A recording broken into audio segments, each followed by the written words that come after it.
여러분들 친구 집에 음식점에 갔어. 음식점에 가갖고 친구한테 요즘 장사 잘 돼? 그랬더니 친구가 한다는 말이 이명박 정부 들어부터 되는 게 하나도 없어. 이러다가 망할 것 같아, 망할 것 같아. 꼭 남 탓하는 사람 있잖아요. 똥파리만 날려, 똥파리만. 근데 또 다른 친구 식당에 갔어요. 그랬더니 다른 친구가 장사 잘 돼? 남들은 힘들대는데 우리 집엔 단골 손님들이 와갖고 내가 매일 가락시장에 가갖고 신선한 재료로 음식을 준비를 해. 자, 다음에 친구들이 야, 너 우리 개 모임이 있는데 동창 모임 있는데 너 좋은 음식점 있으면은 나 안내 좀 해줘라. 그러면 여러분들 똥파리 날리는 집으로 안내할 것 같아요? 신선한 재료로 음식을 준비하는 집으로 안내할 것 같아요? 그렇죠. 말에는요, 복이 있게 돼 있어요. 제가 10년 전에 이제 강원도 평창 생태마을을 시작을 했어요. 근데 그때 사실은 주교님께서 저한테 어느 대학에 교수로 가라고 그랬어요. 근데 나는 교수보다는 평창에 가서 농사 짓고 살고 싶다. 그래서 주교님 명을 거역을 했어요. 지금 생각하면 철없었던 거였죠. 거역을 하고 내가 평창에 들어가서 이제 살기 시작했어요. 평창에 들어가서 살기 시작했는데 주교님이 반대한 거 아니에요. 평창에 가서 사는데 1년에 한 번 이제 주교님한테 신년 하례식 할 때 주교님이 물어봐요. 황 신부 거기 살만해? 너무 행복해요. 제가 이제 첫째 매주 뛰어갖고 된장, 간장, 고추장 판매하잖아요. 찾아오는 사람이 있어요. 팔릴 거 아니에요. 황 신부, 농산물 많이 팔려? 너무 많이 팔려요.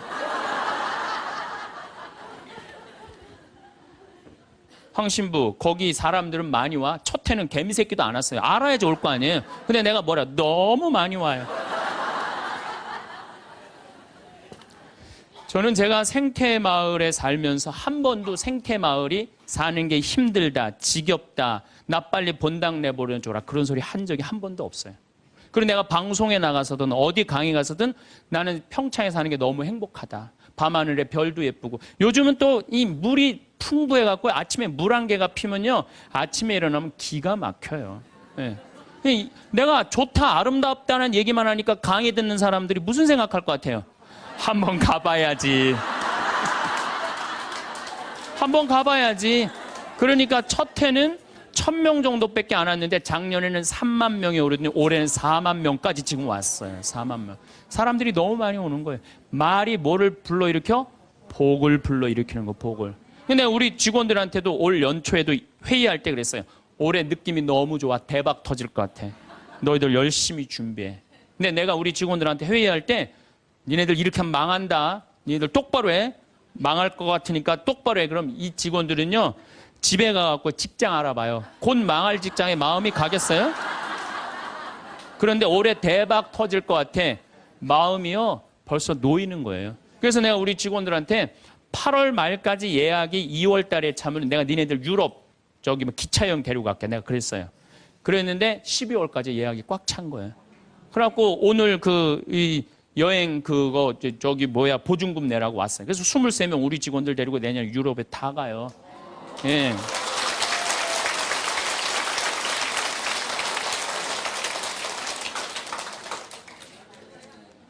제 신조는 그달에 번 건 그달에 다 쓰자. 이게 제 신조예요. 예. 올해 번 거는 올해 다 쓰자. 이게 내 신조예요. 그러니까 내가 행복하다, 많이 온다, 많이 판매된다. 이렇게 말하니까 우리 생태마을이 즐겁고 행복하고 사람이 어제도 250명 다녀왔어. 내일도 또 250명 오고 매일 그냥 내가 외부 강의 나오지 않는 한 안에는 꽉꽉 차는 거예요. 말이 복을 불러일으키는 거야. 말이. 귀향하는 말인데 좋은 말, 행복한 말을 해야 되지 않아요? 근데 우리는 현대인들은 이런 특성이 있어요. 입만 열면은 힘들어 죽겠다, 지겨워 죽겠다, 이렇게 사느니 죽는 게 낫다. 이런 소리 참 많이 해요. 그런 소리 많이 하죠? 또 우리 할머니들 늙으면 죽어야 된다. 이런 소리 많이 하잖아요. 죽으면서 그런 소리 하면은 이쁘긴 한데 죽지도 않으면서 그냥 늙으면 죽어야 된다. 우리 어머니가 60 넘어서 딱 뭐라 그러셨어요? 아유, 늙으면 죽어야 돼. 깜짝 놀랐어요. 내가 효도할 때가 됐는데 벌써 돌아가시면 어떡해. 그래갖고 나는 신부 5년 휴가 동안 정말 거의 내 모든 휴가는 어머니 아버지를 위해서 썼어요. 뭐 성주순례, 이스라엘, 뭐 그다음에 또 무슨 뭐 우리나라 좋대는데 금강산, 무슨 백두산 다 모시고 갔다 왔어요. 죽는다니까 빨리 갔다 와야 될 거 아니에요. 빨리 갔다 와야 될 거 아니야. 그런데 그렇게 60 넘어서 늙으면 죽어야 돼 그 소리를 했는데 깜짝 놀랐는데 요즘은 그 소리 들으면 신경질 난다니까요. 그 소리 하신 지 20년이 지났어요. 20년. 갈 생각을 안 하세요. 아버지는 피부가 더 뺑뺑하고 어머니도 더 고와지세요. 그러니까 죽지도 않을 거면서 힘들어 죽겠다, 지겨워 죽겠다, 사는 게 지겹다. 이게 말이 안 된다는 거죠. 복을 차는 거예요. 그런데 이게 누구끼리 제일 서로 죽이는 말을 많이 하느냐. 복을 이제 서로 빌어줘야 되는데, 복을 빌어줘야 되는데, 누구끼리 제일 많이 아픈 말을 하느냐면, 부부끼리 제일 많이 아픈 얘기를 많이 해요. 근데 참, 나도 남자지만은 여자 참 이해하기 힘든 존재예요. 여자 이상하고 요상하고 괴상하고 아주 복잡하고 나만 그런 줄 알았더니 스티븐스 호킹스 박사라고 있어요. 스티븐스 호킹스 박사. 이 사람이 나이가 71인데 작년에 뭐라고 그랬냐면은 자기는 140억 년 전에 우주에서 벌어진 일도 다 아는데 자기는 아직도 여자의 95%를 이해를 못 하겠다고 그래요. 아니 그 유명한 사람도 95%를 이해를 못 하겠다고 그러는데 나는 더 모르죠. 네. 여자를 이해하지 못하니까 여자한테 폭력을 쓰는 거예요. 제가 신학교 1학년 때 주일학교 중고등학교 아이들을 데리고 한 20명 정도를 데리고 200명 정도를 데리고 여름 캠프를 갔어요. 우리 때는 4박 5일 가고 그랬어요. 섬강이라는 데를 갔는데 애들이 이제 수요일 날 이제 세 번째 날 전부 이제 강에 들어가는 프로그램이야. 근데 여선생 하나가 고개를 꼬고 안 들어가는 거예요. 그래갖고 아니 다 들어가는데 저 선생은 왜 저 물에 안 들어가느냐. 저 선생 프로그램에 참여시켜라. 빨리 집어넣어라. 그랬더니 다른 선생님들이 오더니 학사님 안 된다는 거예요. 저 선생님 오늘 그날이라는 거예요. 그날.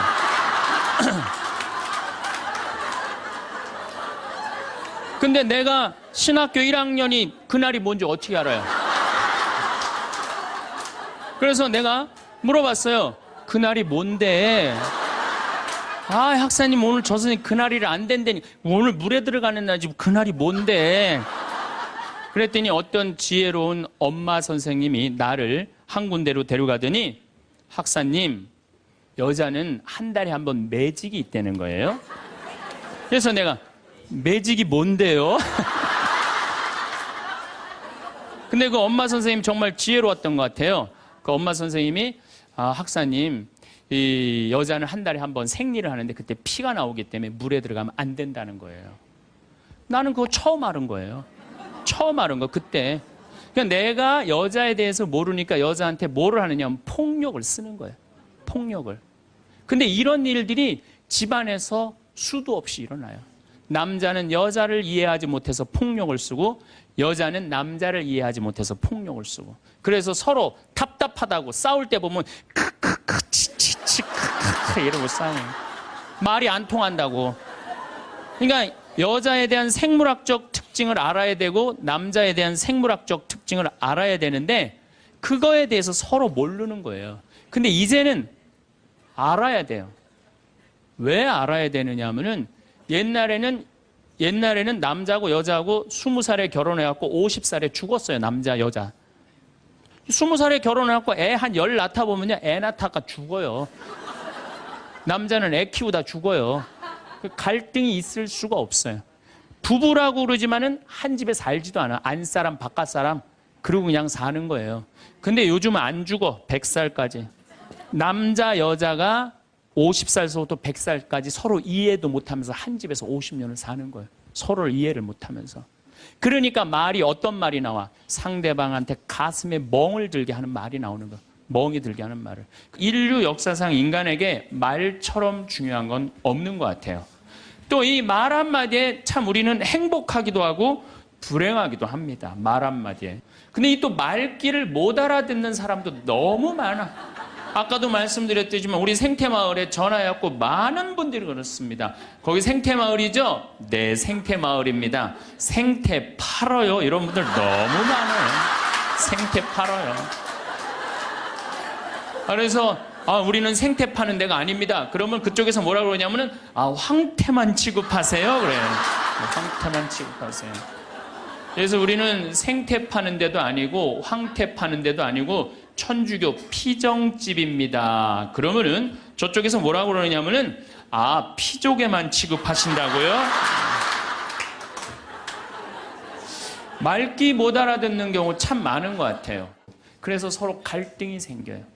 똑같은 말을 듣고도 완전히 다르게 알아듣는 경우도 너무너무 많아요. 제가 이번 8월 달에 호주에 강의를 갔어요. 시드니하고 멜버른에. 근데 시드니 이제 강의가 끝나고 신부님이 블루 마운틴이라는 산을 구경을 시켜주겠대요. 그래서 이제 그 인꼬 부부 두 분이 운전을 하고 신부님하고 나하고 이제 블루 마운틴을 굉장히 멀더라고요. 블루 마운틴을 다녀서 오는데 거리가 또 공사를 해갖고 차도 막히고 이래갖고 형제가 운전을 쭉 하고 있는데 돌아오는 길에 형제가 막 졸더라고요. 근데 이 자매가 부부는 참 느낌이 딱 나는 조는지 몰랐는데 그 자매가 여보 지금 당신 졸리지? 그러니까 나 지금 깜빡 졸았어 그러더라고요. 그냥 호주에서 그냥 예. 그러더니 아내가 여보 내가 운전할 테니까 당신 오늘 너무 많이 운전했으니까 뒤에서 좀 자. 그러고 난 다음에 조금 잠 깨면 다시 당신이 운전하면 돼. 근데 이 자매가 사실은 좀 관절염이 있었어요. 그래갖고 손이 막 이렇게 퉁그러졌더라고요. 그러니까 다리도 아프고 막 아프니까 이 남편은 자기가 아무리 졸려도 아내 운전시키기가 싫으니까 자기가 운전을 한 거죠. 근데 이제 자매가 이제 운전대를 잡았는데 뒤에서 형제님이 막 코를 골고 주무시더라고요. 자매님하고 나하고 이제 두런두런 이런 얘기 저런 얘기 하고 그러는데 이제 해가 뉘엿뉘엿 졌어요. 근데 그날따라 보름달이 뜬 거야. 달이 너무 예쁘게 뜨더라고요. 달이 탁 떴는데 그때 이제 형제가 잠에서 깬 거예요. 근데 이 자매가 나하고 이제 대화를 하는 거 아니에요. 근데 신부님 참 달이 참 그랬단 말이야. 달이 참 그랬어요. 달이 참. 달이 참 그랬는데 그때 형제가 깬 거예요. 그래서 형제가 딱 한마디 하더라고요. 경상도 사람인데 와 절이나 그러더라고요.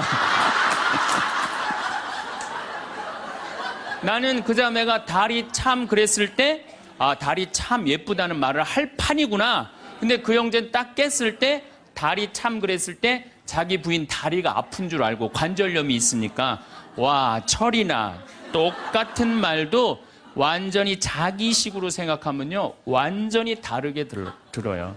이렇게 완전히 다르게 들음으로 해서 오해되는 일들이 너무 많아요. 그래서 수많은 갈등들이 일어나죠. 잘못 알아들어서. 자긴 그렇게 알아들었다 이거죠. 또 말 한마디에 사람 인생이 바뀌기도 해요. 말 한마디에. 그 대표적인 사람이 누구냐면 박지성 선수예요. 박지성 선수. 박지성 선수가요. 고등학교 때 참 공을 잘 찼대요. 근데 이 박지성 선수의 특징은 뭐냐면은 90분 내내 뛰어다니는 거 쉬지 않고. 그런데 그 박지성 선수의 가치를 아무도 몰랐어요. 그래갖고 프로팀에서도 박지성 선수를 스카우트해가지 않았고 대학교에서도 박지성 선수를 스카우트해가지 않았어요. 그래갖고 박지성 선수는 너무 공을 차고 싶었는데 이때 명지대학 감독님이 박지성 선수의 가치를 알아봐요. 그래갖고 딱 뽑으려고 그러니까 이미 축구팀은 다 찬 거야. 그래서 보니까 테니스부에 한 명 티오가 남아있는 거야. 그래서 박지성 선수한테 뭐라고 그러냐면은 너 우리 대학교 테니스부로 들어와라. 공은 축구부에 와서 차고. 그래서 박지성 선수는요 놀랍게도 축구 선수로 대학에 들어간 게 아니라 테니스 선수로 대학을 들어가요. 네. 테니스 선수로 대학을 들어가요. 근데 이 박지성 선수의 이 가치를 누가 알아보느냐 하면 히딩크가 알아봐요. 쭉 다니면서 너무 열심히 뛰거든. 뽑아요. 유명한 프로 선수도 아니고 대학 유명한 유망주도 아니고 박지성 뽑았을 때 히딩크가 많은 욕을 먹었다고 그래요. 맨날 후보로 뛰었죠. 미국 골든컵에서 박지성 선수 뛸 기회가 있는데 또 부상을 입어요. 그러니까 이 박지성 선수 너무 실망해갖고 락카룸에 있는데 히딩크 감독이 통역관을 데리고 와서 뭐라고 딱 1분 떠드는 거예요. 근데 이 또 박지성 선수가 그때는 영어를 지금은 잘하지만 못 알아듣잖아요. 그래서 통역관한테 지금 저 감독이 나한테 뭐라고 그러는 거냐? 그랬더니 통역관이 하는 말이 박지성 선수 당신은 히딩크, 내가 생각하기에 당신 너무너무 훌륭한 선수가 될 자질을 갖고 있다. 앞으로는 세계적인 스타가 될 것이다. 아무도 주목하지 않았는데 이 히딩크라는 이 감독이 말 한마디에 자기 인생이 그 1분에 자기 인생이 바뀌었다는 거예요. 그 다음부터 플레이를 할 때 자신감을 가지고 플레이를 하기 시작했대요. 점점 박지성 선수의 가치가 드러나면서 여러분들 이 포르투갈전 32강 마지막 경기 했을 때 박지성 선수가 이영표 선수가 공을 차고 가슴에 트래핑을 해갖고 딱 골인을 넣죠. 누구한테 제일 먼저 뛰어가죠? 그렇죠. 히딩크한테 탁 끌어안잖아요. 자기 인생의 멘토, 인생을, 운명을 바꿔준 사람이잖아요. 말 한마디에 사람이 운명이 바뀌는 거예요. 그래서 세계 최고의 맨유에 입단까지 하고 박지성 선수는 맨유가 역사가 100년이 넘는데 200회 이상 출장한 92번째 선수가 돼요. 물론 지금은 팀을 이적을 했지만은 정말 아시아인으로서의 최고의 스타가 된 거죠. 세계적인 스타가. 근데 박지성 선수가 자기 자서전에 뭐라고 그러냐면 그 히딩크 감독이 1분의 칭찬이 내 인생을 바꿔놨다고 얘기를 합니다. 그래서 우리가 말이라는 것처럼 중요한 게 없는 것 같아요. 근데 말에는 등급이 있어요. 말에는 등급이 있어요. 말에는 생명을 살리는 말씀을 하는 사람이 있어요. 말씀을. 또 좋은 열매를 맺는 말씨를 뿌리는 사람이 있어요. 또 입만 열면 상대방 기분 나쁘게 하는 말투를 던지는 사람이 있어요. 여러분들 마르틴 루터 킹 목사라고 아시죠? 예. 이분이 유명한 연설을 해요. I have a dream이라는 유명한 연설을 해요. 근데 그 연설 중에 한 구절이 참 제 마음에 와닿는 구절이 있어요. 나는 꿈이 있습니다. 나는 사람이 피부색으로 평가받지 않고 그 사람의 인격에 의해서 평가받는 세상이 오는 그런 꿈을 꾸고 그런 꿈이 있습니다. 이런 설교를 해요. 흑인이 1960년대 투표권도 없었던 그 사람들인데 지금은 어떻게 됐어요? 미국의 오바마 대통령이 탄생을 했잖아요. 이 명연설, 이건 정말 생명을 살리는 말씀이에요. 말씀. 또 내가 천주교 신자야. 내가 사는 게 너무 힘들어. 그냥 사랑도 안 되고 사업도 안 되고 그냥 자식도 안 되고 다 안 돼. 그래도 내가 천주교 신자니까 마지막으로 미사 참여를 하고 죽어야 되겠다. 그래서 마지막 주일날 저녁 미사를 이제 참여를 했어. 근데 그날따라 신부님 강론 말씀이 어쩌면 내 마음을 그렇게 잘 이해를 하고 나를 위로하고 나한테 용기를 주고 나한테 희망을 심어주는 강론 말씀을 했어. 근데 그 말씀을 듣고 마음이 바뀌었어. 성당문을 탁 열고 나갈 때 내가 왜 죽어 이 좋은 세상. 내가 열심히 살아봐야지. 그리고 주먹을 불끈 쥐고 세상을 나갈 수 있다면 신부님 강론은 생명을 살리는 말씀이에요. 여기 있는 분들도 아마 그런 주위 분들한테 그런 생명을 살리는 말씀을 해주는 분들 많을 거예요. 좋은 말. 살과 피가 되는 그런 말씀 해주는 분들 많잖아요. 그렇죠? 이 최고급 등급이에요. 말에. 근데 두 번째는 말씨야. 말에는 씨가 있어요. 제가 3년 전에 뉴욕에 강의를 갔어요. 그런데 얼마나 많이 모였느냐면 2,000명 정도가 모여요. 2,000명. 엄청나게 많이 모였죠. 강의를 했는데 정말 교우들이 행복하게 강의를 들었어요. 근데 강의를 끝났는데 많은 사람들이 악수하고 사진 찍고 하는데 정말로 너무 예쁘게 생긴 아가씨가 원피스를 쫙 입고 날 보더니 싹 미소를 짓더니 다짜고짜 나를 탁 포옹을 하는 거예요. 이게 또 웬 여자냐. 누구시냐고 그랬더니 신부님 저 기억 안 나냐는 거예요. 그래서 기억이 안 나는데 누구시냐고 그랬더니 신부님 제가 초등학교 1학년 때 성당 마당에서 막 뛰어노는데 신부님이 저를 보더니 너는 여자아이가 어쩜 이렇게 말도 잘하고 성격도 좋고 씩씩하고 얼굴도 예쁘니 너 나중에 내가 봐서는 너 커서 어려운 사람 변호해주는 변호사 되겠다. 제가 그랬대요. 그러자마자 얘는 이제 뉴저지라는, 뉴욕 바로 아랫동네 뉴저지라는 동네에 이민을 간 거예요. 근데 이민을 가서 자기가 항상 공부할 때마다 그런 생각을 했대. 그 유명한 신부님이 나 변호사 된다고 그랬다. 변호사 된다. 그 공부 열심히 했대요. 그리고 제가 가던 해 맨하탄에서 지금 변호사 사무실에서 변호사 일을 하고 있다고.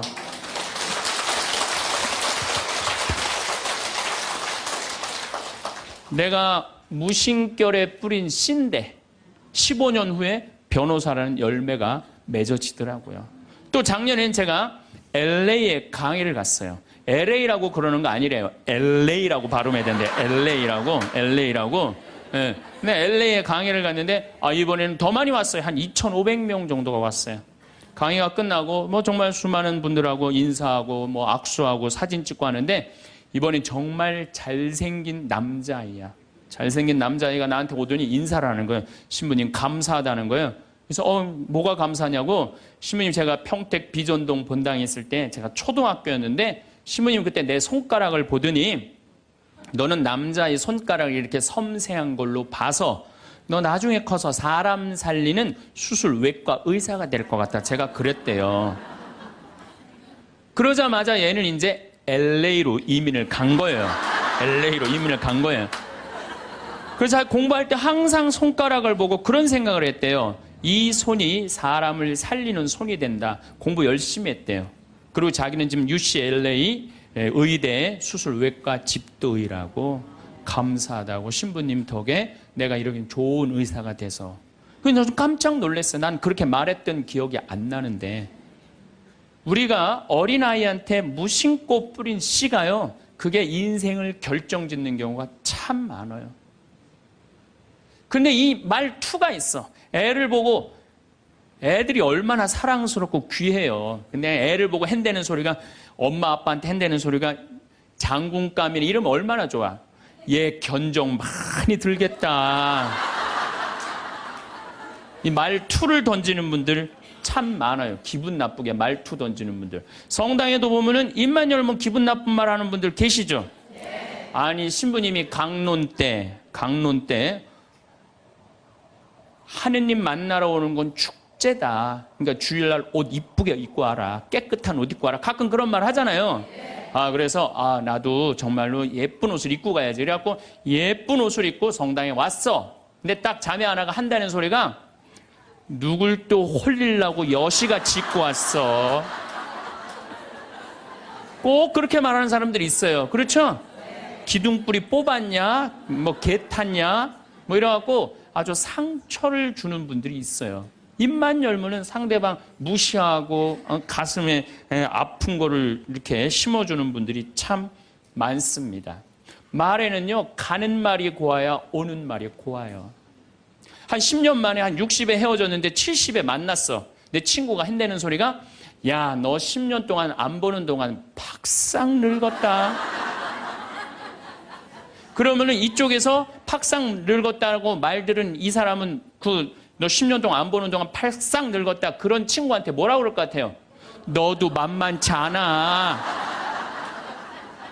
가는 말이 고와야 오는 말이 고운 거예요. 그런데 10년 만에 만났어. 너 10년 동안 안 보는 사이 뭐 이렇게 나이 하나도 안 먹었어. 어쩜 이렇게 고우니 너는? 그럼 이쪽에서는 또 뭐라 그럴 것 같아요? 너도 참 곱게 늙어간다 얘. 가는 말이 고와야지 오는 말이에요. 근데 우리는 말투가 너무 많아요. 이 말투를 누구끼리 제일 험하게 하느냐? 부부끼리 제일 험하게, 부부끼리. 어떤 부부가 길을 가다가 남편이 저길 보니까 길을 건너는데 이제 어떤 젊은 여자가 서울 나와보니까 정말 난 평창에서 생전 그런 거 구경 못하는데 아가씨들이 정말 쭉쭉 빵빵 반바지 입으면 그냥 다리도 어쩜 저렇게 미끈해.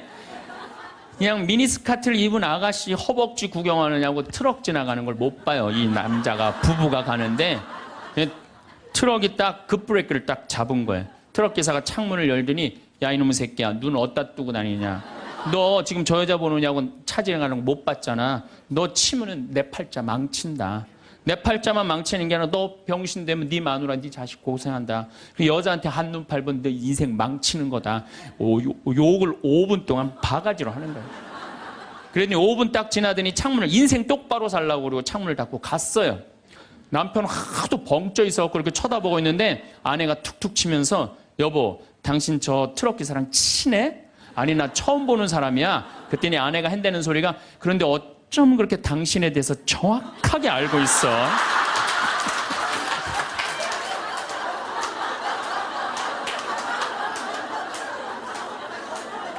여러분들 그런 경우 많지 않아요? 남편한테 무슨 말을 하면 저 남편이 가슴 아플까?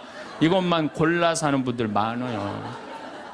반대로 우리 형제님들, 제가 언젠가도 이런 강의 때 말씀을 드렸는데, 형제님들, 내가 가정방문 다니고 초청 받으러 가면은요, 참 살림 잘 사는 자매들 많아요.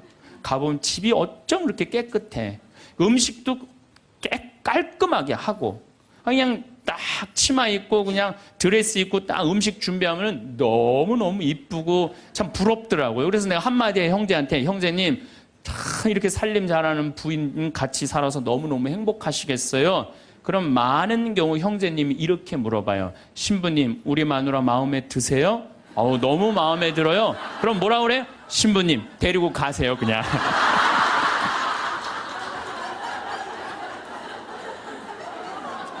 말투야. 우리 마누라 신부님 마음도 예뻐요. 이렇게 얘기하면 얼마나 좋아. 근데 부부끼리 서로 상처나는 말을 골라서 해요. 골라서. 말투죠.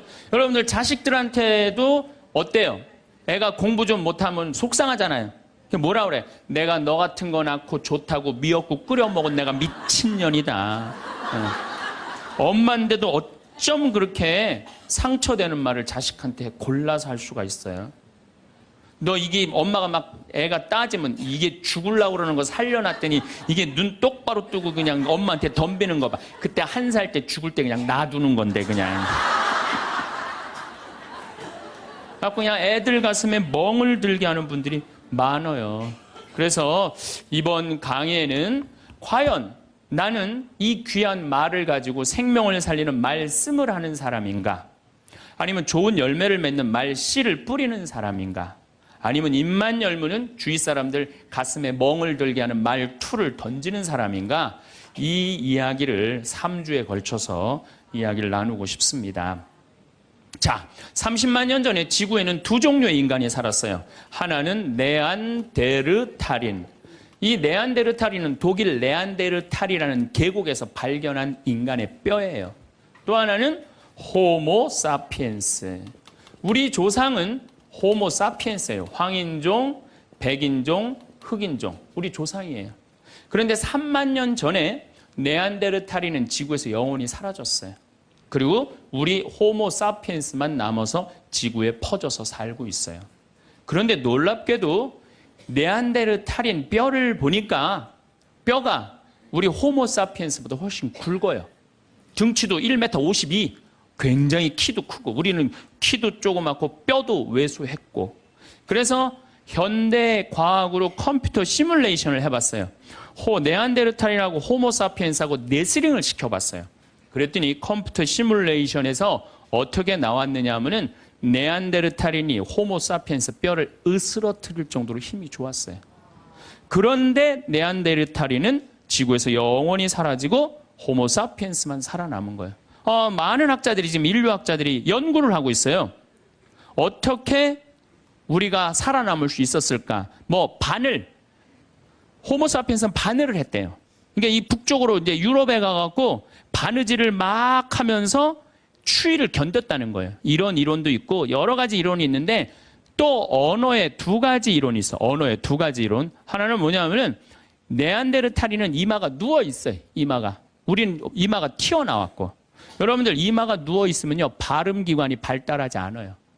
한번 뉘어보세요. 그리고 말해보세요. 말이 잘 나와요, 안 나와요? 잘 안 나오죠? 발음 기관이 발달하지 않아요. 또 하나는 결정적으로 네안데르탈인은 혀천장이 평평해요. 호모사피엔스는 혀천장이 동그란데. 그러니까 혀천장이 평평한 네안데르탈인은 자음만 발음을 하는 거예요. 자음. 우리는 혀천장이 동그랗기 때문에 모음을 발음해. 아, 에, 이, 오, 우. 이 발음이 되는데 얘네들은 아, 에, 이, 오, 우가 안 되는 거예요. 그러니까 킁킁거리는 거예요. 짐승처럼 으르렁거리는 게만 하는 거예요. 그러니까 저기 산에 사슴을 발견했어. 창을 가지고 야 우리 사슴 잡으러 가자 이 말을 해야 되는데 네안데르탈인은 모음이 발음이 안 되니까 막 지금 사슴은 잡으러 가야 되고 급한 마음에 으르렁거리는 거죠. 뭐라고 으르렁거리냐면 크크크 치치치 크크크 이러는 거예요. 모음이 발음이 안 되니까 모음이. 그런데 호모 사피엔스는 모음이 발음이 되는 거예요. 자, 저기 사슴 있다. 사슴 잡으러 가자. 이게 말이 되는 거예요. 그러니까 20명이 가서 사슴을 잡아요. 마지막에는 어떤 일이 벌어지느냐 하면 호모 사피엔스가 네안데르탈인을 잡아먹어요. 네, 마지막으로는 잡아먹어요. 그래서 네안데르탈인은 지구에서 영원히 사라지고 호모 사피엔스인 우리만 살아남은 거예요. 말이 통해야 된다는 거예요. 말이 안 통하면 죽는다는 거예요. 집에서도 부부끼리 말이 통해야 돼. 근데 여러분들 부부끼리 답답할 때 많죠? 말 안 통해갖고. 그럴 때 싸울 때 어떻게 싸워요? 크크크 치치치 크크크 이러고 싸우지 않아요? 싸울 때 보면은 그런 부부들 많아요. 그런 부부들. 그런데 기왕하는 말인데 예쁘게 하면 어디 덧나요? 귀향하는 말인데 예쁘게 하면 어디 덧나요? 내가 혼배를 한 200상, 300상 정도 해줬어요. 200상, 300상 정도 해줬는데 혼배를 할 때 내 느끼는 게 어쩜 그렇게 신부들이 하나같이 다 이뻐. 안 이쁜 신부가 없어요. 안 이쁜 신부가. 왜 이쁠까요? 남자가 You text me. You up, I'm already on. Late day fade, but I'm not gone. I got loose change in a full tank mood. You got that look like trouble with shoes. Skirt to your block, no plan, just buy. Window down low and the baseline ride. You leaning close, say what's the move? I say it right now, me and you. Hold on, don't blink. We go too fast when you think. Hey, hold on, don't play. You know the night wants to stay. Go on, go on. Don't stop now. Go on, go on. Show me how we can bounce, bounce, bounce to the floor. Won't sleep. We can bounce, bounce, bounce. Make the whole room leave. Go on, go on. Say my name. Go on, go on. Love that game. You got that grin like a dare in gold. I got that. We were in love, but never meant to stay. Some things are real, even when they fade.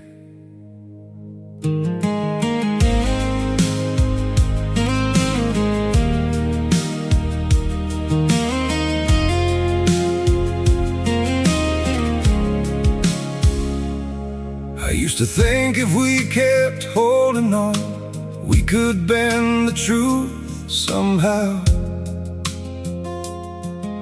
But love can't fight what's pulling us apart, and it's breaking us down now.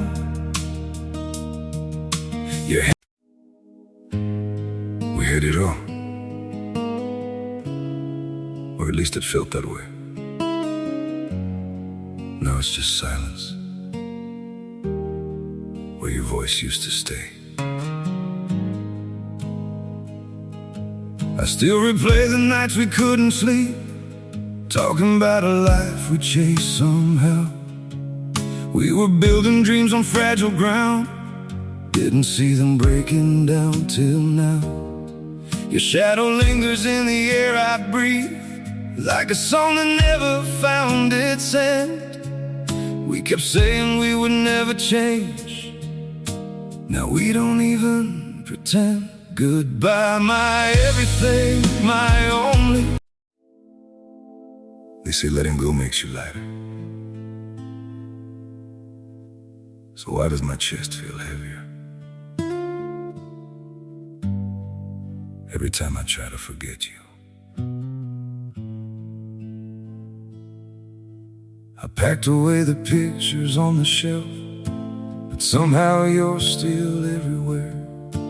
In every quiet moment I can't escape, you're the echo hanging in the air. I told myself this was the right thing, that love shouldn't feel this hard.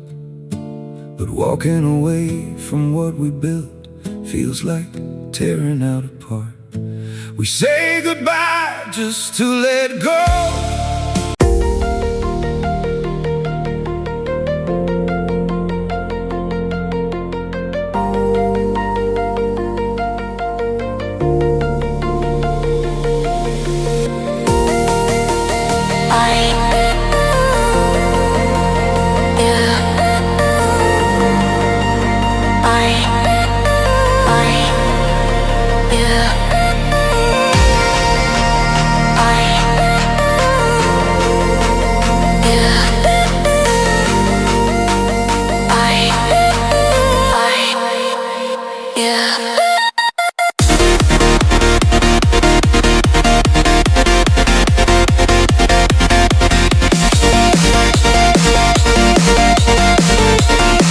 데이트할 때 뭐라 그래?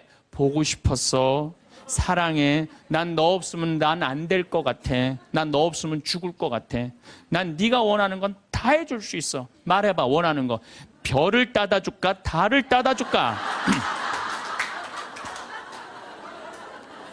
그럼 여자가 반짝반짝 웃어야 안 웃어요? 반짝반짝. 그 상태에서 결혼하는 거예요. 그래서 신랑 신부들을 보면 그렇게 예쁘고 잘생겨요. 근데 그렇게 예쁘고 잘생긴 신랑 신부를 혼배를 시켜줬는데 10년이 지나고 나면요, 그 이쁜 얼굴이 온데간데 없어져요. 막 기미도 끼고 막 죽은 깨도 얼굴에 보이고. 왜 그럴까요? 남편이 뭐라 그럴 것 같아? 그때 내가 눈이 뼈서 너랑 결혼한 거다. 내가 그때 미쳤었다. 나가 죽어라. 우리 이혼하자. 이런 얘기 10년 들으면요, 아무리 예쁜 여자도요, 얼굴 망가지게 돼 있어요. 아무리 예쁜 여자라도. 제가 이렇게 한 50, 60쯤 되신 분들이 그런 게 분명해요. 50, 60 되신 분들 중에 이목구비가 뚜렷하지 않아. 뭐 이쁜 구석이 별로 없는데도 이상하게 이쁜 여자들이 있어요. 이상하게 이쁜 여자들이. 그런 여자들은 어떤 여자들일까요? 남편이 당신 어쩜 가문 갈수록 어쩜 더 이뻐져. 우리 섹시가 세상에서 난 제일 이뻐. 당신 사랑해. 고마워. 이런 얘기 20년 들으면은요, 이목구비가 뚜렷하지 않아도요, 이상하게 이뻐져요. 그런데 쌍꺼풀도 분명하고 코도 오똑하고 입술도 도톰한데 50, 60 되신 분들 중에 무섭게 생긴 분들이 계세요. 이목구비가 뚜렷한데도 무섭게 생긴 분들이 계세요. 그런 분들은 왜 그럴까요? 서로 죽이자, 죽자, 뭐 살자, 뭐 이렇게 말하고 20년 동안 싸운 사람은요, 아무리 예쁜 얼굴이라도 망가지게 돼 있어요. 사람은요, 어떤 말을 듣느냐에 따라서 이쁘고 이쁘지 않는 게 결정이 되는 거예요. 여러분들 남편한테, 아내한테도 그렇지만 자식한테도 뭐라 그래? 너는 내 자식이 아니라 왼수다. 나가 되져라. 이런 썩을 놈. 그러면은 자식이 어떻게 될까요? 왼수가 되고요. 바깥에 나가 돌아다니게 되고요. 썩게 돼 있어요. 근데 우리는 엄마들 자식 뜻대로 안 된다고 속상할 때 말을 함부로 하죠. 여러분들 생각을 해봐요. 우리 아들이 있어. 공부 좀 못해. 공부 못하면 어때요? 나는 공부 잘하는 거 그렇게 훌륭하다고 생각 안 해요. 근데 우리는 공부를 못하면 대한민국은 죄인 취급하잖아요. 어쨌든 공부를 못해. 그런데 아들한테 엄마가 괜찮아. 공부 못하면 어때? 이렇게 잘생긴 아들 하느님이 우리 집에 떨어뜨려줘. 엄마는 밥 안 먹어도 우리 아들만 봐도 배불러. 이런 소리 듣고 자라는 애들은요, 삐뚤어질 수가 없어요. 딸 보고도 이렇게 이쁜 딸 혼자 보기 너무 아깝다. 어쩜 이렇게 이쁜 딸이, 얘네들 삐뚤어질 수가 없어요. 남편도 아침에 출근할 때 이렇게 잘생긴 남편 어떻게 보내? 여보, 내가 나가서 버릴 테니까 당신 집에 있어.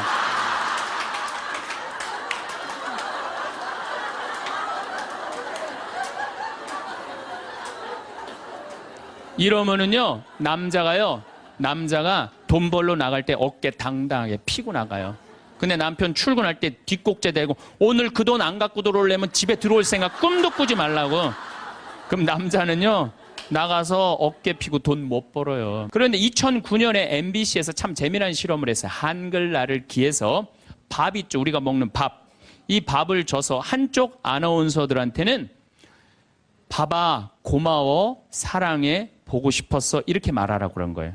근데 반대쪽 아나운서들한테는 밥한테 뭐라고 그러냐면 꼴배기 싫어, 쳐다보기도 싫어, 죽어버렸으면 좋겠어. 이렇게 말하라고 그런 거예요. 그런데 한 달이 지나고 가서 봤는데 놀라운 일이 벌어진 거예요. 봐봐, 고마워, 사랑해, 너 때문에 내가 살아. 이렇게 말한 밥은 향기가 나는 하얀 누룩이 핀 거예요. 그런데 쳐다보기 싫어, 꼴배기 싫어, 죽어버렸으면 좋겠어. 이렇게 말한 밥은 미워. 이렇게 말한 밥은 새카맣게 썩은 냄새가 나는, 새카맣게. 향기가 나는 누룩. 여러분들 쳐보세요. 그 실험이 나와요. 향기가 나는 누룩, 완전히 썩어버린 밥. 밥도 고맙다, 이쁘다, 감사다 이러면 향기가 나는데 사람은 어떨 것 같아요? 사람은. 여러분들 뭐 2년 전인가 우리 서울교구 시각장애우들 100분이 우리 생태마을에 오셨어요. 정말 그분들 기쁘더라고요. 그래서 내가 뭐가 그렇게 기쁘냐 그랬더니 신부님 우린 눈에 뵈는 게 없어서 행복하다고. 눈에 뵈는 게 없어서 행복하다고. 그런데 그분 네 분이 여러분들 제가 시각장애우들이랑 1년을 같이 살았어요. 상계동에서 1년을 살았는데 너무 잘 알아요. 그분들 뭐 젓가락 비비는 거, 뭐 노름도 다 해요. 할 거 다 해요. 예, 뭐 별걸 다 하는데 시각이 이게 어렸을 때 열이 너무 나갖고 시각을 잃어버리는 경우 많거든. 그때는 눈알을 빼요. 이 눈알이 있는 분들이 있고 아예 알을 빼는 분들도 있어요. 근데 이 눈알을 빼면 중증들이에요. 중증들. 눈이 있어도 흐릿하게 보이는 분들도 있어요. 근데 이 눈알을 뺀 내 형제가 우리 생태마을 그 데크, 강이 내려다보는 데크에 서서 이렇게 말하는 거예요. 야, 베드로야, 내가 50년 동안 우리나라 참 많이 다녀봤는데 이렇게 경치 좋은 데는 처음 본다. 그래서 내가 물어봤어요. 아니, 이게 경치 좋은지 당신들이 어떻게 아느냐 그랬더니 신부님, 강물 소리 들리지 않느냐, 강물 소리. 새소리 들리지 않느냐 이거야. 그 다음에 느티나무 바람에 흔들리는 소리 들리지 않느냐. 또 5월 달에 오셨는데 아카시아 향기, 공기, 이렇게 경치 좋은 데는 처음이라는 거예요. 얼마 전에도 우리 생태마을에 교수님인데 60에 시력을 잃기 시작해갖고 65세 완전히 시력을 잃으신 교수님이 오셨어요. 근데 그분이 나하고 밥을 먹으면서 이런 말씀을 하시더라고요. 신부님, 저도 오래간만에 새벽에 강물 소리, 너무 듣기 좋은 강물 소리 들어서 3시간 동안 강물 소리에 흠뻑 젖었다는 거예요. 그리고 새벽에 새가 우는데 너무 자기 오래간만에 행복했다고. 근데 여러분들은 이 두 눈으로 온 세상을 다 보면서도 사는 게 지겨워 죽겠어. 이렇게 사느니 죽는 게 나. 눈이 아깝다 이거예요. 눈이 아깝다. 눈알 하나 갈아 끼는데 얼마 들어? 1억 들어. 1억. 2개 갈아 끼면 2억이야. 2억. 지금 난 눈 뜨고 쳐다보고 있는 분들 지금 2억 지금 깔고 있는 거야. 지금 2억.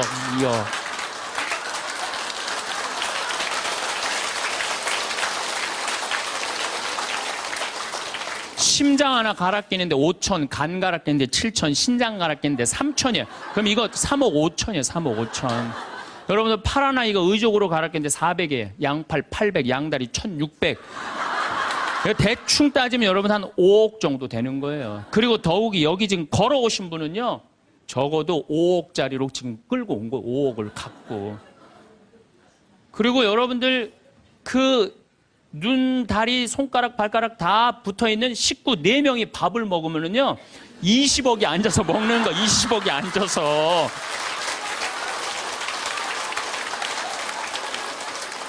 아니, 20억이 앉아서 먹으면서 사는 게 지겹다, 이렇게 사는 게 죽는 게 낫다. 하느님이 주신 축복을 날리는 거예요, 날리는 거예요. 밥 먹을 때 재산이 없으면 어때요? 출세 안 하면 어때요? 앉아서 뭐라 그러면서 먹어. 우리 20억 밥 먹자. 얼마나 행복해. 여러분들이 사는 게 괴로운 게 뭐냐 하면은, 욕심이 너무 많아서 그래. 그래서 입에서 나오는 게 지겹고 불만만 나오는 거야. 사는 게 힘들면은 좋은 소리가 안 나오잖아요. 욕심이 많으면 사는 게 힘들어져요. 사는 게 힘들어서 욕심이 생기는 게 아니라 욕심이 많아서 사는 게 힘들어집니다. 여러분들 욕심만 안 피면요 우리 인생 괴롭지 않아요. 그러니까 괴로운 사람들은 입만 열면 힘들다 그래. 여러분들 가수 윤항기 씨 알죠? 이 윤항기 씨가 사실은 아버지가 미 8군에 노래하던 분이에요. 어머니는 무용수였어요. 그런데 아버지가 폐결핵으로 돌아가세요. 어머니는 무용수 따라다니는데 허리가 잘못돼갖고 또 돌아가세요. 천하에 누구만 남느냐면 윤복희, 윤한기 둘만 남는 거예요. 부모는 일찍 돌아가시고. 그렇게 이 윤한기 씨 자서전을 읽어보면 너무 배가 고파갖고 해병대 지원해서 갔다는 거 아니에요. 그렇게 힘들고 고통스러웠던 윤한기 씨는 행복하지 않았어요. 행복하지 않았던 윤한기 씨는 노래를 불러도 행복한 노래 안 불렀어요. 내가 왜 이럴까 오지 않을 사람을 어디선가 웃으면서 와줄 것만 같은데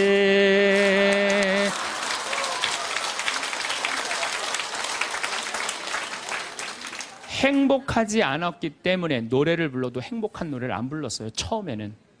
차라리 그 사람을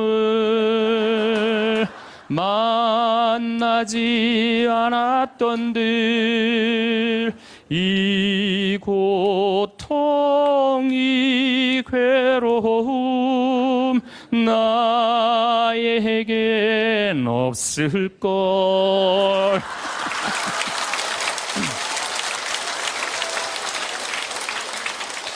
행복하지 않았기 때문에 노래도 행복한 노래가 안 나왔던 거죠. 나는 어떡하라고 이런 노래만 불렀어요. 이런 노래만.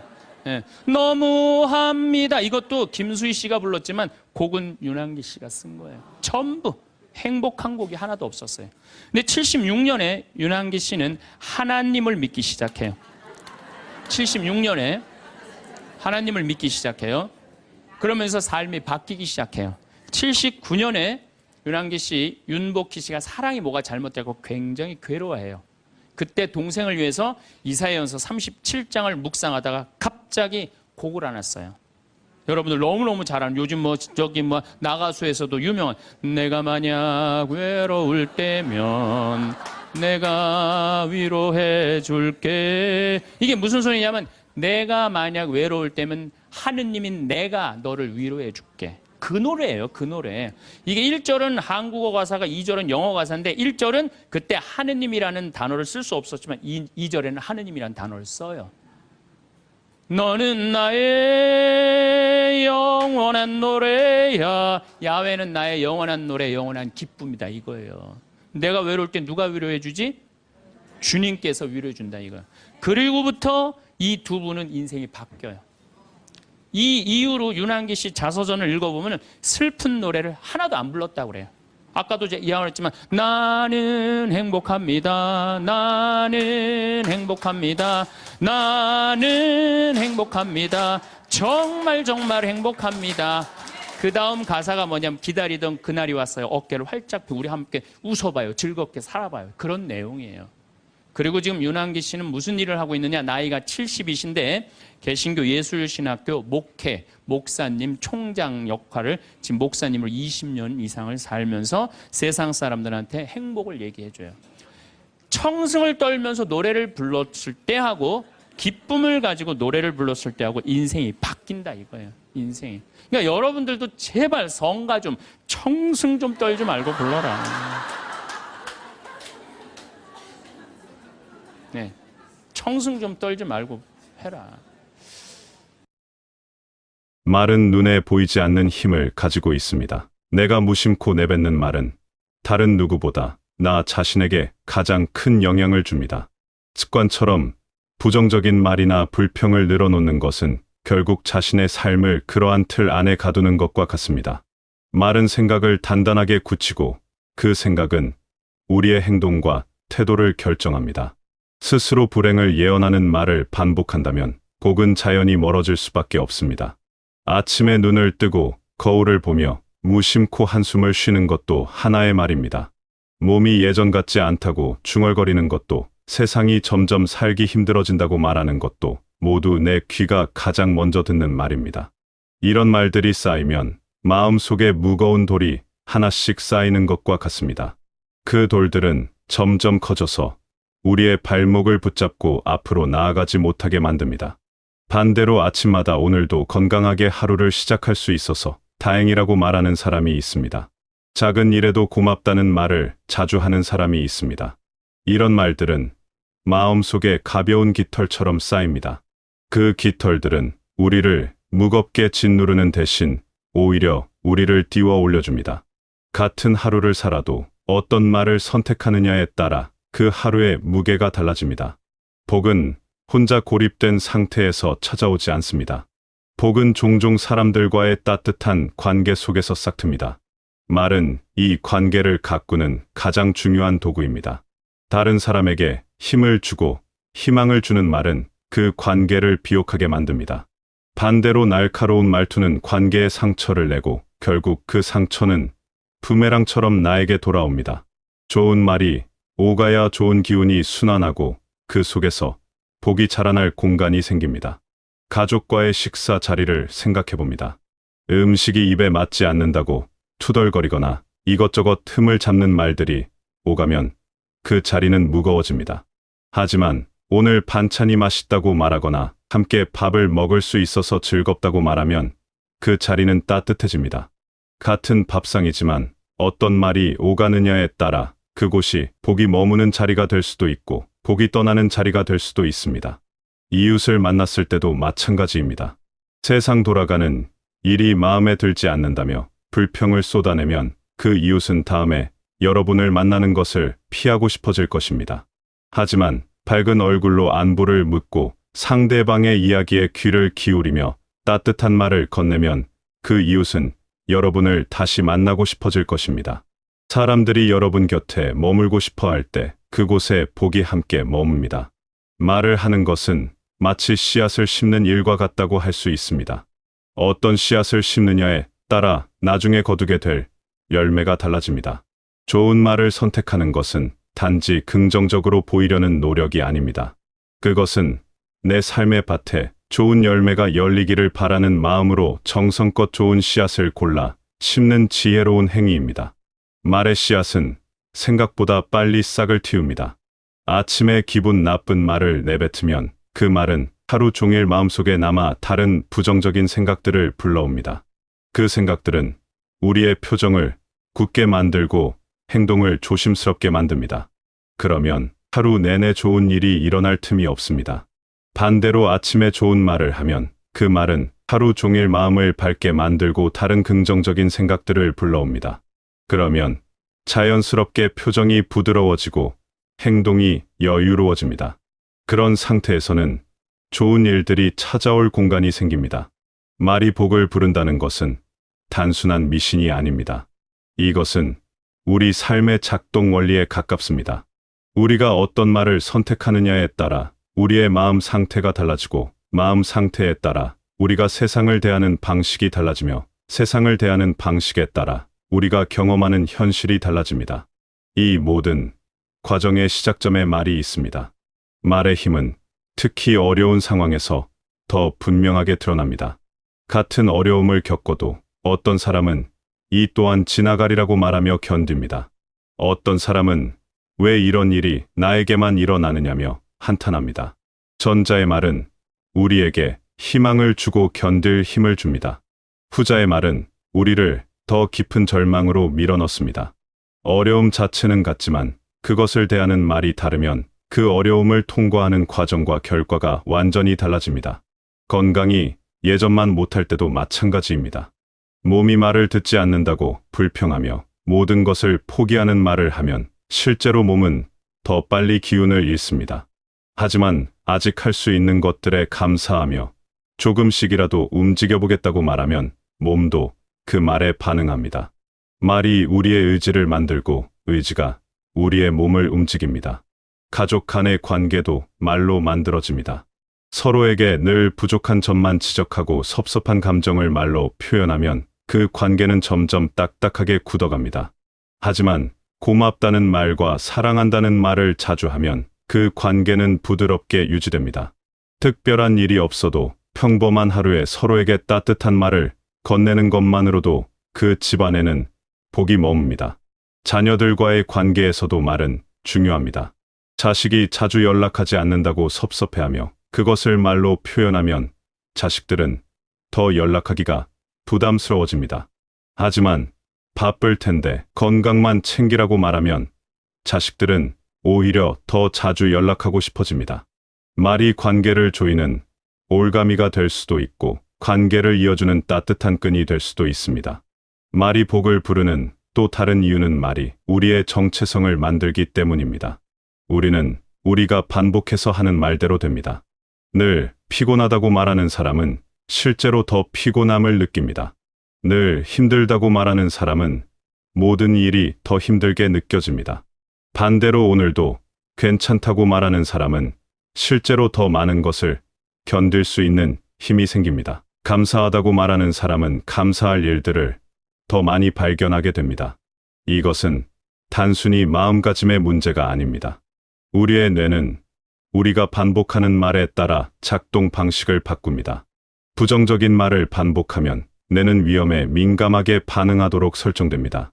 그러면 좋은 일보다 나쁜 일을 더 많이 보게 됩니다. 긍정적인 말을 반복하면 뇌는 기회에 민감하게 반응하도록 설정됩니다. 그러면 같은 상황에서도 가능성을 더 많이 발견하게 됩니다. 복이라는 것은 결국 우리가 삶을 어떻게 경험하느냐의 문제입니다. 같은 상황도 어떤 사람에게는 불행이고 어떤 사람에게는 축복입니다. 그 차이를 만드는 것 중 하나가 바로 말입니다.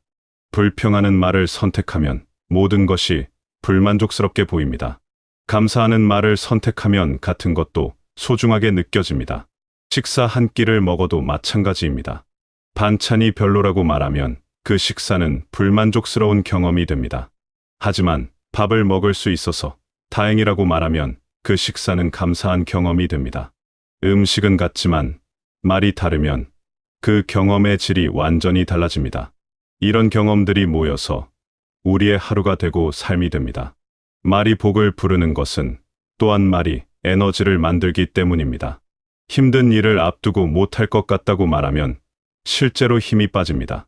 하지만 해보겠다고 말하면 어디선가 힘이 솟습니다. 말이 우리 내면의 에너지를 이끌어내는 주문과 같습니다. 어떤 주문을 외우느냐에 따라 우리 안에서 나오는 힘의 크기가 달라집니다.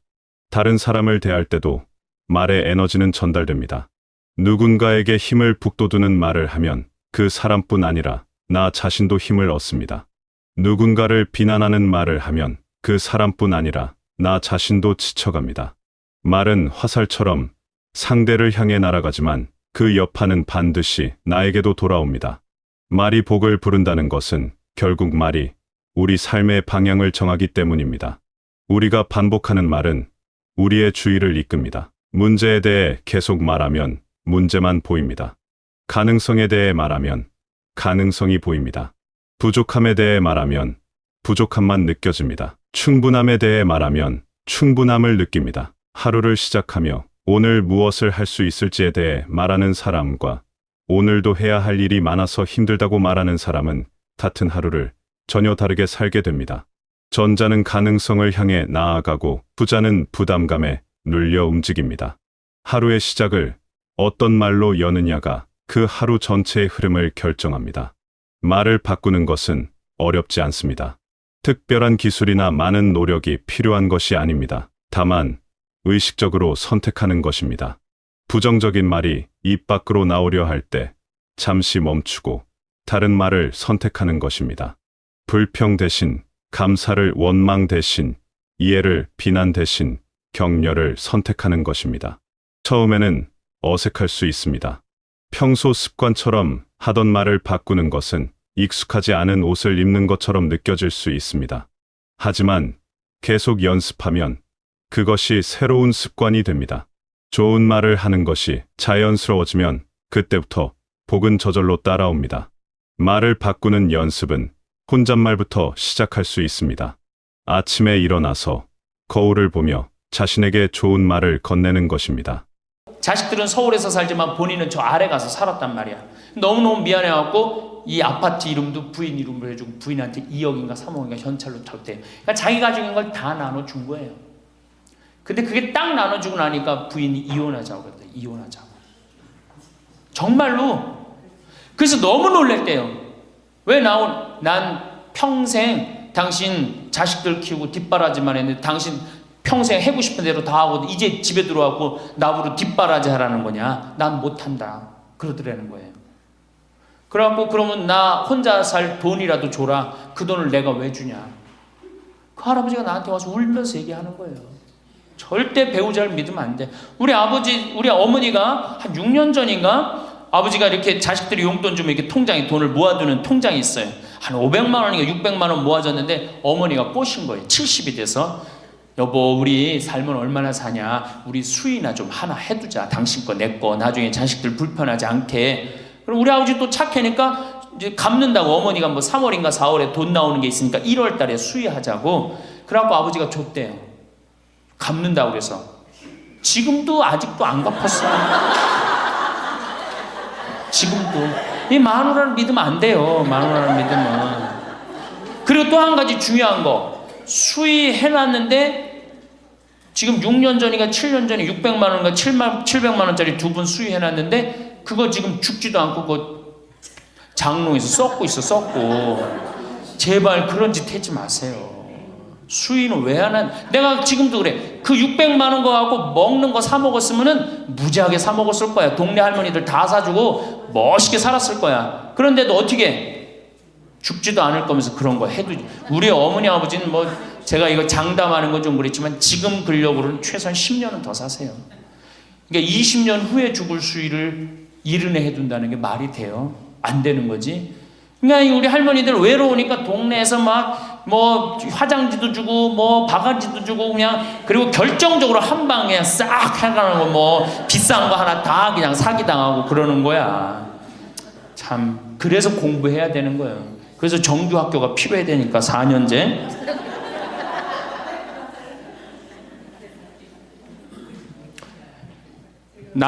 배우자를 믿지 마라. 두 번째 누구를 믿지 마라? 자식을 믿지 마라. 올해 아주 재미난 통계가 하나 나왔어요. 자식을 고생해서 이 자식을 다 키웠잖아요. 자식이 생활비로 지원받는 게 70 넘은 부모님들이 자식한테 1년 동안 생활비 지원받는 게 100만 원이야. 100만 원. 40%의 부모님들이 자식한테 1년에 100만 원 지원받아요. 100만 원 지원받으면 한 달에 얼마일까요? 7만 원도 안 돼. 8만 원, 8만 원. 대학 졸업한 자식이 지원해 주는 건 얼마일까요? 대학 졸업한 자식이 146만 원이에요. 대학 졸업한 자식이. 그러니까 대학 졸업한 자식은, 대학 안 졸업한 자식은 9만 원 정도 부모한테 대주고 대학 졸업한 자식은 11만 원, 2만 원 정도 대주는 거예요. 대학 보내나 안 보내나 늙어서는 어떻게? 똑같아. 그러니까 내가 자식 대학 보냈다고 호강할 거다. 그런 생각하지 말라는 거예요. 자식들이 투자는 저희에게 맡기시고 당신은 인생에 투자하십시오. 딱 쪽박 차기 쉬운 얘기예요. 지금 시대가 어떤 시대인데. 그래서 노년은 투자하는 시기가 아니라 뭐 하는 시기야? 관리하는 시기예요. 투자하는 시기가 아니라 관리하는 시기야. 노년은. 그러니까 우리 할머니들은 내가 가지고 있는 걸 얼마나 관리하느냐에 따라서 삶이 결정돼요. 그리고 이 투자라는 거 재미난 얘기 하나 해줄게요. 또 자, 미국이 Invest Bank라고 그래. IB 은행이라고 그래요. 투자 은행이라고 그래. 미국 놈들이 우리나라 IMF 터졌을 때 자기네들 은행에서 투자 막 해갖고 우리나라 거 다 싼 값으로 다 사갔죠? 그놈들 지금 어떻게 됐어요? 지금 미국이 어떤 꼴 나요? 10년 전 우리나라 꼴 똑같이 나왔고 나라 도산하게 생겼어요. 미국이. 투자라는 건 위험한 거예요. 투자라는 건. 이게 자본주의가 결코 좋은 게 아니에요. 자본주의가. 이 도둑놈들이지. 돈 모아갖고 가난한 거 뺏어갖고 열심히 일궈놓은 거 다 뺏어가고. 이게 현대 자본주의야. 좀 어려운 얘기하면 신자유주의라는 거야. 이건 뭐 알 필요도 없지만 하여튼 굉장히 나쁜 거예요. 미국 놈들이 주장했던 거고. 누가 반대한 거야? 요한 바오로 2세 교황님이 철저하게 반대하고 지금 베네딕토 16세 교황님도 철저하게 반대한 게 바로 신자유주의예요. 신자유주의라는 게 뭐냐? 미국에 돈 많은 놈들이 우리나라 회사 살 수 있는 거. 그게 신자유주의예요. 그러니까 이 벽을 없앤 거예요. 나라의 벽을 없애갖고. 그런데 그놈들이 투자한 놈들이 지금 어떻게 됐어? 쫄딱 망하게 생긴 거예요. 그러니까 지금은 어디든 내가 가지고 있는 걸 잘 관리하는 게 훨씬 중요한 거예요. 우리 할머니들 지금 뭐 어디 땅 사갖고 땅값 뛰면 뭐 하려고. 내가 아파트 지금 내가 어떤 할머니를 보니까 83살인데 판교에 청약을 했어. 판교에 청약을. 그럼 83살 먹은 할머니가 판교에 청약한 이유는 오로지 뭐 하나야? 자식한테 물려주려고 그러는 거. 왜? 10년, 뭐 지금은 또 제도가 바뀐다고 그러지만 10년 동안 그 판매를 못하게 돼 있어요. 아파트를 한번 사도. 안타까운 거죠. 그거 할 돈 있으면 10년 동안 할머니 시큰 쓰다 죽어야 되는데 죽으면서까지 누구 생각하는 거 우리는? 자식들 생각하는 거야. 참 제발 그러지 마세요. 다 쓰다가 남으면 누구한테 갖다 줘? 한시모님한테 갖다 줘. 한시모님한테 갖다 주기 싫으면 나한테 갖고 오든지, 아니면 나한테 갖고 오기 싫으면 어디에 갖다 줘? 복지시설에 갖다 주고 돌아가세요. 자식한테 주지 말고. 자, 이거 다 들어요. 평화방송 나중에 다 볼 거니까 걱정하지 마시고. 자, 인간은 살아있는 동안 기필코 노년기를 맞이할 수밖에 없다. 각기 연령층에 따라 특별한 은총을 갖고 있기에 늙는다는 것을 굳이 슬퍼할 이유는 없다. 늙었다는 것이 어떤 특별한 자랑이 될 것도 아니련만 고집들이 보통이 아닌 것이 오히려 서글프다. 늙어서 친구들이 더 그리우면서도 만나면 너그럽게 이해하고 보살펴 하련만 남의 탓 들춰내면서 자기 우정의 교류를 단절시키는 것이 아쉽다. 자꾸 나이를 먹으면 단절을 한단 말이야. 그러지 말라는 거예요. 마음도 넓게 가지고. 살아온 길이 각기 다르기 때문에 너와 내가 서로 다름을 깊이 인정하여야 하지만 자기만의 삶의 길이 옳은 것인 양 우쭐대는 모습이 우습다. 늙어서는 새롭게 만나게 되는 사람도 점점 적게 된다는 것을 알고 만났던 사람들에게 더욱 애정을 쏟으면서 만났던 것을 아름다움으로 간직하고 소중하게 여겨야 한다.